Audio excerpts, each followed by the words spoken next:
pag-usapan ulit natin ang almoranas o kaya yung tinatawag na hemorrhoids. Ipapakita ko sa inyo yung mga gamot na ginamit ko para malunasan yung almoranas ay nabibili lang sa pharmacy. Yung iba naman pwede mong bilhin sa online shopping. Tapos isang supplement lang talaga yung gamit ko, pwede mo rin siya mabili sa pharmacy. So una, ipakita ko sa inyo yung spray ginamit ko.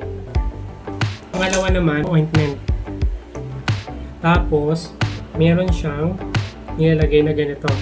Hindi siya yung nilalagay dito sa sa ang haba niya ay 2 inches. Tapos itutusok mo siya doon sa baba. Saka mo siya pipisilin to para lumabas dito yung ointment. Tapos itong gamot naman. So ito, ilalagay ko rin yung screenshot.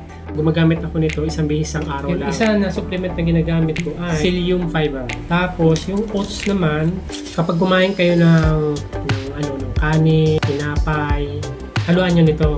Itong isang oats na kinakain. Ito yung oats na gustong-gusto ko talaga. Ayan, kasi meron siyang flavor.